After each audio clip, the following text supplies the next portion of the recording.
Welcome everybody. We are back for another exciting episode of Full Circle. I'm pretty sure you know this by now, but I am Odo Herman Jr. You can find me at Odo Herman Jr. on all your favorite social medias, Twitter, Facebook, Instagram, all the good stuff. And to my right is my wonderful co-host, Jared Fradette. I am Jared Fradette, and you can find me at all the same social media sites at ToonVelo. So, we have a great show lined up for you today. We're going to be talking about what our favorite tropes are, the newest announcement of Let's Go Eevee, Let's Go Pikachu, and discussing Marvel's newest TV show set to debut this June, Cloak and Dagger. I'm excited about the show, but it has already sparked controversy as people are claiming it's racist. Yes, if you don't know, Cloak and Dagger follows two teenagers battling drug overdose addiction, drug crime, in whatever city they live in. Cloak is a black gentleman who is wrapped in, you guessed it, a cloak, and he has shadow powers that allows him to teleport and take things to the shadow realm, essentially. Mind crush. And Dagger is a white woman who has light powers where she creates little light daggers and stabs people and sucks away their life energy. So, because, black man, dark powers, white woman, light powers, is it racist? Yes, there can be racist connections drawn to that, and people think anything that's not made, by people of color telling their own stories is inherently racist, which I understand, but be other than, the racism based in those simple facts, the greater overarching thing, not so much. Like, it's not racist to the point where you shouldn't watch it. Like, yes, these things and tropes do unfortunately exist in comic books, movies, and general culture, but there are much darker things we should be fighting or worrying about than just the color symbolism. Again, not saying it's not racist. There is some racism there.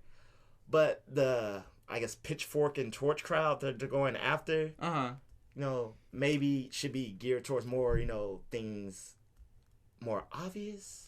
There are certainly more obvious examples of this. And particularly, if we look back in comic book history in general, it's just rife with sexism, racism, elitism.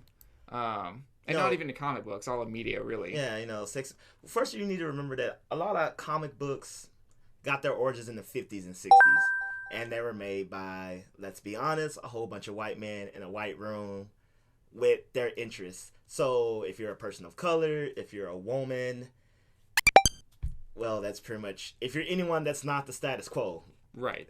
Your interests probably were not anywhere in their forethought. Oh, no. I mean, the gold example of this is the unfortunate example of Wonder Woman. She was not always the greatest, most powerful woman of the DC Trinity. We know her biggest weakness was being bound and touched by men. Wrists snapped together. She was just a helpless female then. So, yes, you can look this up if you don't believe this. If a man, not like, Zeus or a powerful god or someone on her level, like if me or Jared was to go and touch her, she would be rendered helpless and useless because because the comic book artist was really into BDSM, and this is his way of getting it published. Yeah, so it doesn't exist anymore, but yeah, the world's most powerful woman could be defeated by literally any man. Mm-hmm. And if that wasn't bad enough, so everyone's favorite superhero, Superman, or the most iconic superhero of them all.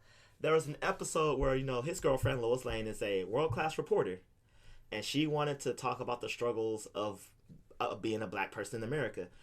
And inherently, you can think, yeah, maybe that's a good thing. Let's show light to a group of people that's been undermined. Right, tossed aside, overlooked.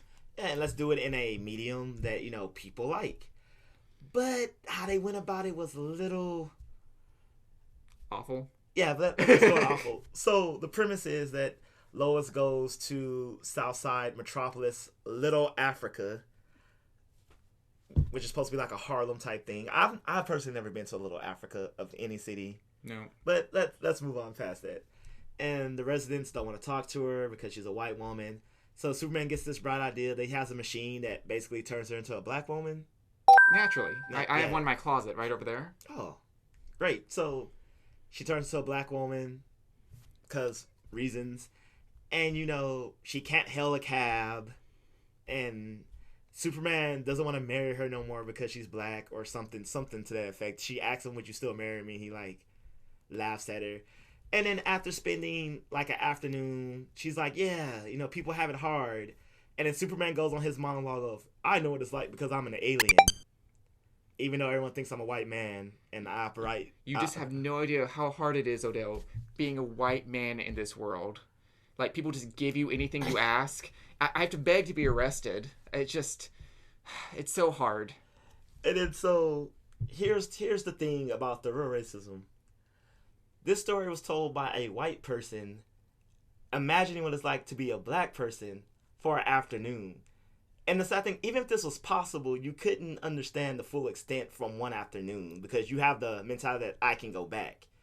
But even more so, this is a fictitious story in a fictitious universe of fictitious situations of someone thinking. So you see how this goes in forefronts. But me personally, I can't speak for everyone. Just is being black and having a black palette necessarily racist? The short answer is yes, but I honestly think it's not that bad. Is it bad that that Zach already just interchanging them? Yeah, you just mesh them together. Jerry, can you finish this for me, please? I believe where my partner here is going is it bad that Zach is the black Power Ranger? Is it bad that the Asian Power Ranger is yellow? Her name is Trini. We know it. Is it bad that the white woman Power Ranger is pink? Ooh. Yeah, these are all probably bad. Is that bad or is that just funny? Well, okay, right. Wait, that's probably sexist. That was sexist. Especially since pink wasn't a feminine color until Hitler changed it in World War II. Alright, fun fact, everyone. History lesson. The royal color of women was originally blue, and the royal color of men was originally pink. That's why Mary is garbed in blue in all her statues and portraits, and that's why Jesus as a baby is garbed in pink. Wait, that means the man sitting next to Jesus at the Last Supper wasn't a man at all, but a woman. And he has descendants on Earth right now. Angels and demon. Dan Brown was right. Da Vinci Code reference, everybody. That was right? Yes. Okay, cool. Yes, you're correct. So yeah, was that, racism in Power Rangers? Well, probably so, considering how Zach, danced as he fought and hip hop music played when he entered the screen. But that was kind of cool. I was gonna say, but is it cool for the wrong reasons? Now I'm conflicted. Okay, as a child, I admittedly wasn't thinking, oh man, black and black. I just thought, okay, when I was a kid, I always thought black everything was cool. I don't know why. I just, it's like, oh man, you like the jet black Game Boy. They didn't have a jet black Game Boy, but I wanted one, but they never made one. I don't know. I just thought it was cool. It was sleek. It was modern. This was my thinking, my personal thinking as a child. So cool black Power Ranger who could do martial arts, kick butt. I thought it was cool. I wasn't thinking implicitly racist tones. Gotcha. And what Jared says is true. These things don't necessarily scream racism, but as a general rule of thumb, if you're telling a story about a woman and the struggle of a woman and it's written by a man, it kind of undermines the thing. So if you're writing about the struggles of people of color, regardless of where they may be or what their struggle is, and it's not your struggle, then yeah, you're undermining the situation because ultimately you don't know. Now, with that said, does that mean you should not watch this media and form an opinion? You should, because as always, you can't argue anything unless you haven't seen it. And it's Cloak and Dagger sense, should you not watch it because of this? I say no. I'm going to give it a watch. Yeah, give it a watch. And thus, after watching it, if it, goes into some horrible tropes and stereotypes, then we can talk about that. But just basically basing off the characters, because inherently all comic book characters are racist or have racist roots or made by racists. Yeah. And we can't change that, but we can make things better. We can have people tell their own stories. Like, we can have a woman writing the Wonder Woman comics and talking about modern women. We could have, just, for example, the Black Panther writer being a black man who's maybe from Africa and experience these things and can talk about them, so on and so forth. For the Hispanic superheroes, Native American superheroes.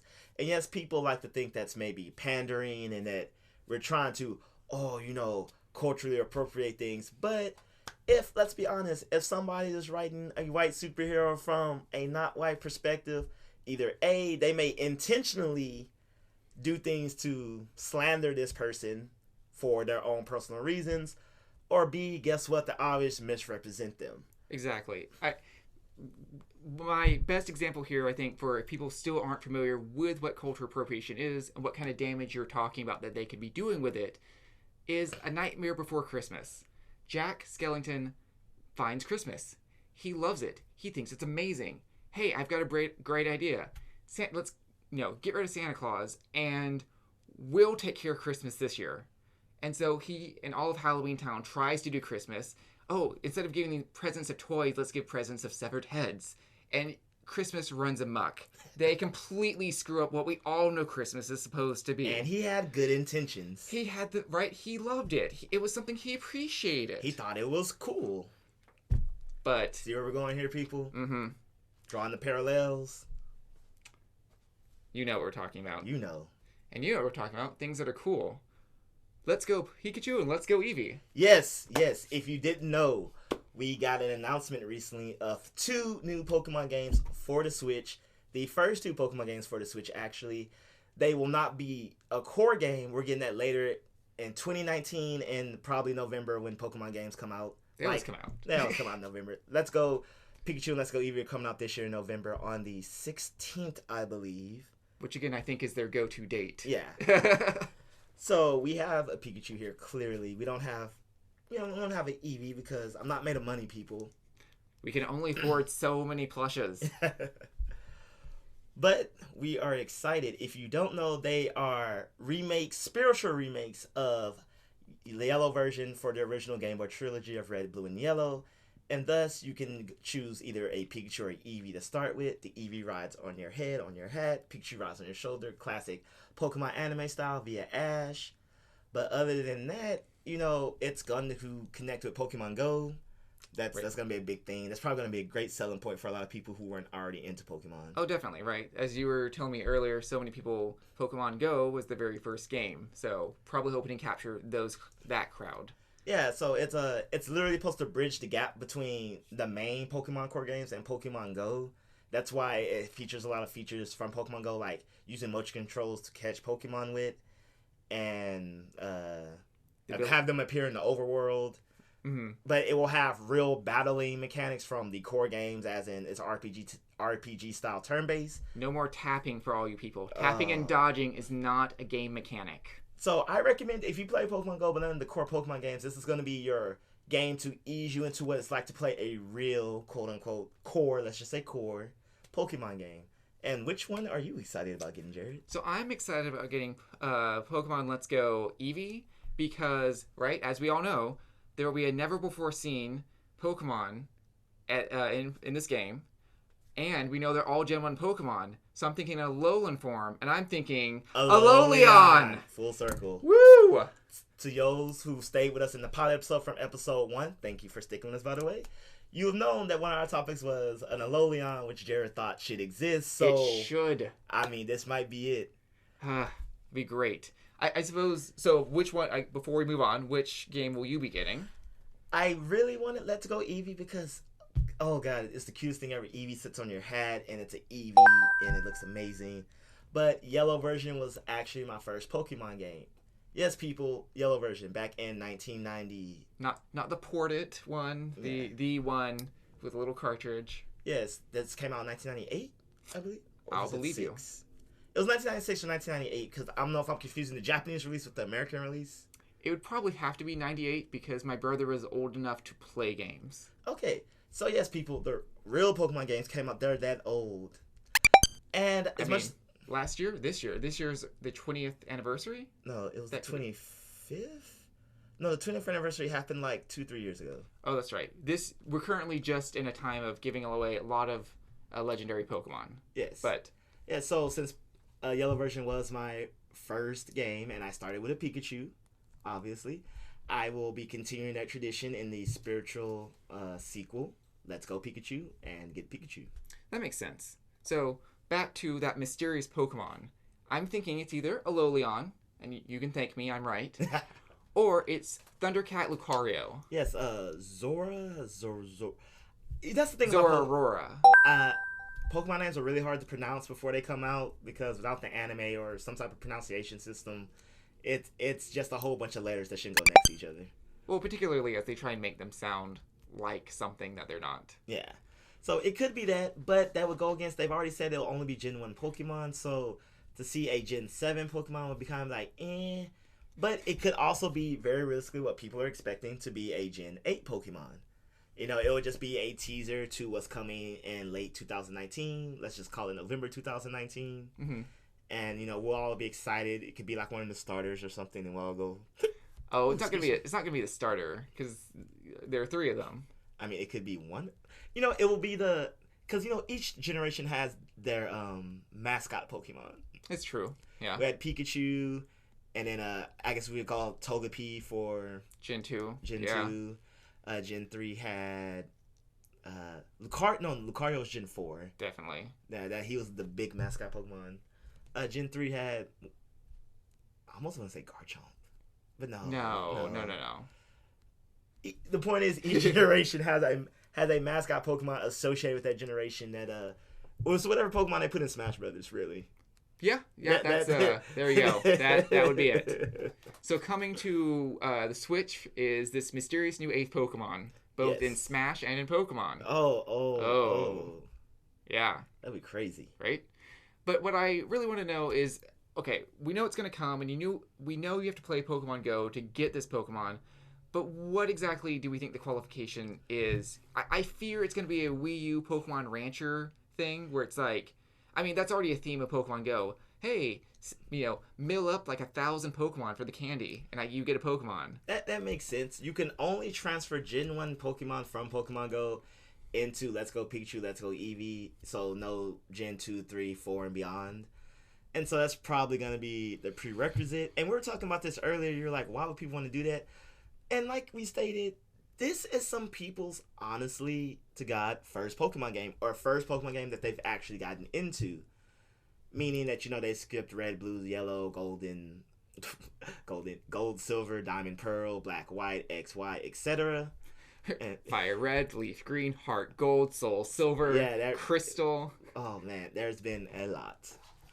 And so for it to go, like, you're on your phone, you see your Dratini, and you're like, oh, I love this Dratini, and so amazing, and maybe it's a Dragonite now, and you actually caught it day 1 of the game, and, you know, you've bonded with it. So to transfer that into what's more like a core Pokemon game, and to see it fully 3D animated and actually battle with it, not like tap your screen, but like a legit Pokemon battle style, you know, it may be emotional for some people.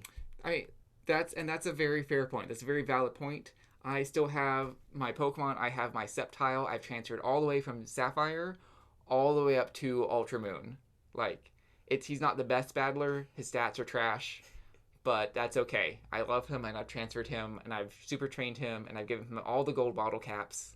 So that's love, people. It's love. And I've had Pokemon I've literally spent hundreds of hours breeding, getting the right movesets for, and everything. And when I send them out to battle, or even when I'm just playing the game, there's a little part of me that's just like, man, you're really, you know, that's your baby out there. Yeah, it's like it's no joking, like a puppy you raised from like day 1, and now you see them as a full grown.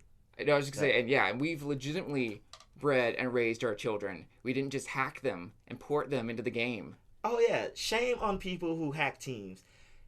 Who has a full team of 6 fully trained Pokemon that are shinies? Nobody. And literally nobody. The odds are like astronomical. And shinies are just so pointless because they don't have anything boost-wise, stat-wise that are better, and their animation introduction is like 3 times as long. Go Gyarados! Fling, fling, shring, ding, fling, pop. And no one's impressed by your shiny. It's not like it, like you said, it doesn't have better stats. They don't have secret moves. Nope. Some of them are just horrendous looking. Right? They only come in 3 styles. They come in the cool kind, which would be like what, Black Garchomp, Oh yeah, but Black Greninja. Black Greninja, cool. Back to full circle. The ones that look absolutely the same, shiny Pichu, like you can't tell it at all. Shiny Jigglypuff. Shiny Jigglypuff, which was the one in the anime because it had green eyes. Ho ho. Ooh. And then the green ones. Pokemon, I will never forgive you for making Espeon lime green. Yeah, it's always the same shade of ugly green. It's that exact neon barf lime shiny green. Ugh. We don't like it. We don't like it. Nobody likes it. But what do you like, Jared? What do I like for shiny? Oh, just in general. For colors? Yeah. I don't know. It kind of depends on what the Pokemon is and what the theme of the Pokemon would be. That makes sense. Yeah. So, continue. Oh no, I was gonna say I like the ones that are like just cool color combinations. Like if you're gonna make it a shiny, don't just give me a solid color. Give me like a color palette. Right? Like too often it feels like they're just kind of lazy and just throw on a paint bucket to a Pokemon. Like pink Ampharos. Like why is it just pink? Like it just, even its white belly becomes like light pink. I'm like, you could keep the belly white. That'd be fine. Would be. It'd be so much cooler too. Also so much cool. But that's what we think of Pokemon Let's Go Eevee, Let's Go Pikachu. So, however, since we talked a lot of things that involved in Pokemon there, is your favorite tropes involving, it doesn't have to be Pokemon specifically, but kind of favorite tropes in like movies and TVs? Oh, I got this. So my favorite trope is mainly in anime, but it appears in other things, but definitely mainly anime, is the super powerful leader, old elder character. So if you watch Bleach, Captain Yamato, he is the leader of all the goatee, and he never fights, and when he does, he completely overpowers it. Chairman Nidoro from Hunter x Hunter, which we talked about before. Yoda, exactly. And I'm torn because like it's kind of, they live up to the hype because when things go down, especially you watch Yoda in the Clone Wars, there was like an invading battalion. I'm talking about warships, multiple dozens landing on a planet that they were defending, and he like used the Force, and I kid you not, took out half the fleet before they touched the ground, just using the Force to crash ships into each other, blow them up essentially the second they land and things like that. And then in Bleach, Captain Yamato, I believe is his name. I might pronounce that incorrect. Yamamoto. There you go.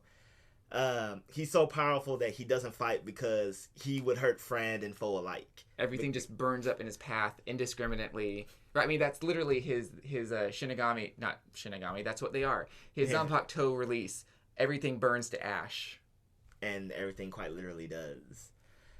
And so when these characters fight, they usually have something like, and that's kind of it, no matter who the person is. And like if it's like the main bad guy, like he usually has to do something ridiculous, like Aizen, to basically render them not able to fight. There's things like, it's essentially like the Superman syndrome, where it's like, oh well, Superman's dead. Well, no, that's horrible. I hate Superman. That's stupid. They have Optimus Prime syndrome. Oh no, Optimus Prime is dead. So at least they're there. They're present. And, in case, it's always funny, like, everyone else will be dead or half dead, or a couple people half died, and there's like, oh, well, since everyone's hurt, they're not in the way, and there's like, yeah. That's my favorite trope. I really like it. Because they live up to the hype. No, I mean, they do. It borders, though, my least favorite trope of kind of what we were saying, like, oh no, if only so-and-so was here. Which is just sloppy writing, or poor writing. 80% of the Justice League movie.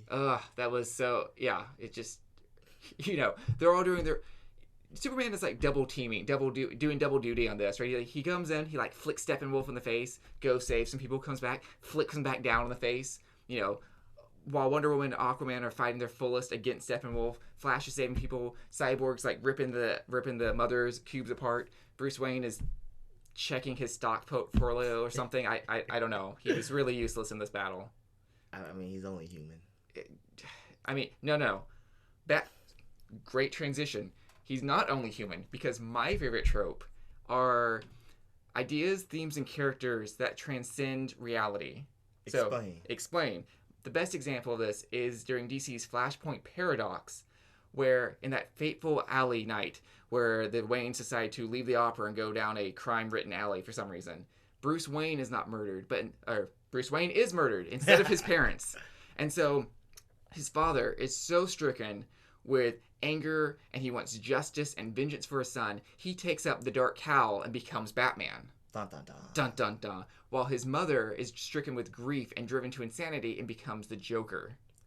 So no matter what parallel universes exist, there will always be a Batman. Yes. And there will always be a Joker. There will always be a lighthouse. There will always be a city. There will always be a man. BioShock Infinite. For those who don't know, BioShock is a video game series. You should really check it out. It deals with this Jared's favorite trope very well. Like, probably the best I've ever seen it. Go play the games. It's so great. And, if you're a BioShock fan and you never wanted to play BioShock Infinite, you should, because the DLC for it gives really good backstory for BioShocks 1 and 2. Ooh. And it pretty much wraps that up nicely. It comes full circle. Oh, that's so great. Yeah, it was good. Say, the other good example of this I like is in Adventure Time. Again, maybe just if you haven't seen BioShock or you don't watch Batman, maybe you're an Adventure Time fan, right? In every iteration, somehow, there's always a boy, there's always a dog. The boy always ends up losing his arm. And there's always the crown that inevitably, whoever puts it on becomes the Ice King. And even Simon Petrikov didn't put it on. They're like in the one iteration. Finn put it on temporarily, and thus the Ice King stops. The world gets destroyed, but he saves it, enough for life to go on. Right. And someone doesn't inherit the crown, the Lich will be revived and kill the world. So these events, regardless of what parallel dimensions or what things they changed in the past, continually happen, but maybe not with the characters we know it happened with.